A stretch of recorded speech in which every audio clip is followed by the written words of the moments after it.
KBND, depend on us. 11:10 KBND Radio News time is 5:05, and a very good afternoon on this Monday. Hope your day was well. Let us go to the news center and check in with Kelly Blyer. Good evening. Our top story, Bend businessman Mike Schmidt announces he's running for Bend City Council. Schmidt has 40 years of community service along with many years in the financial services industry and the consulting business. He says his campaign will focus on returning Bend to economic stability. Schmidt wants to increase support for our business community, build on our strength as Oregon's largest destination resort, and end the city's role as the developer for Juniper Ridge. The Bend City Council election will be held in November.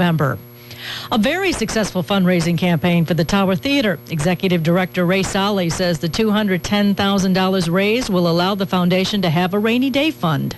With this money raised from this special campaign, we're able to put special money aside in an operating reserve to make sure that when a recession and other situations happen again, as inevitably they will, we have the kind of reserves and the kind of operating money that the founders of the theater intended us to have.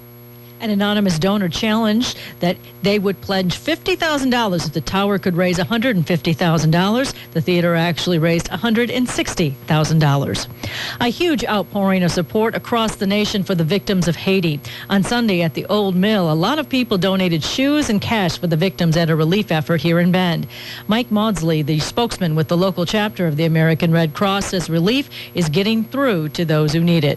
The American Red Cross has more than 400 workers on the ground in Port-au-Prince as of this weekend, and relief is being distributed in all different forms. Everything from we're building latrines to help with sanitation issues. We've got more than 300,000 liters of clean drinking water that have been distributed.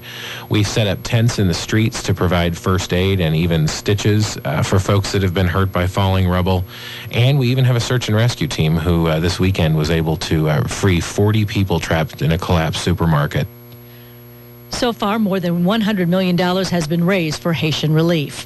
A large community celebration honoring Martin Luther King Jr. is being held in Northeast Portland. 1110's KBND's Jeff Kirsch reports from the Highland Church. The Irvington Elementary Choir, one of the first acts of this all-day celebration of the Reverend King's legacy. Michael Chappie Grice is director of the 25th annual Keep Alive the Dream. It's a day when the community gets to be reminded of the sacrifice that not only Martin Luther King Jr. has made, but others have made for the civil rights struggle and for humanity. Many children involved in this event, including Josiah, an 11-year-old, singing as part of the group Joyful. Martin Luther King helped us have civil rights for all people to be equal. Visitors also being encouraged to donate to the earthquake relief effort in Haiti. In Portland, Jeff Kirsch, 1110 KBND Radio News.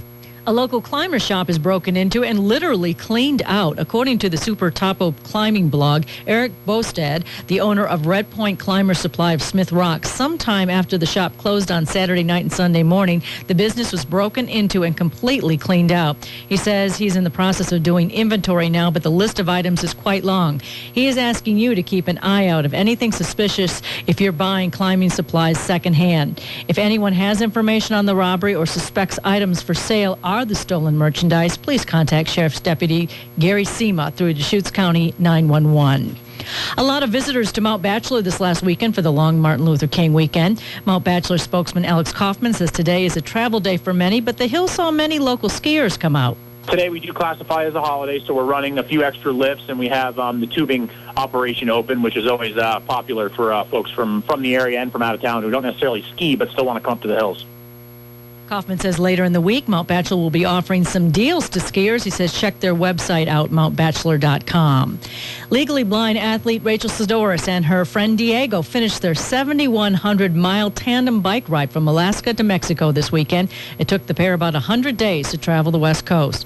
Rachel, who has run in the Iditarod dog race several times, says the bike ride was about 100 times easier than the 14 days she spent finishing the 2009 Iditarod. Rachel says she is now officially a tandem bike rider as she prepares for the 2012 U.S. Olympic team for the Paralympics in London. Rachel did this bike trek to encourage blind and other physically challenged athletes to set high goals for themselves and reach for them. For more details on these stories, go to yournews.com. I'm Kelly Blyer, 1110 KBND Radio News.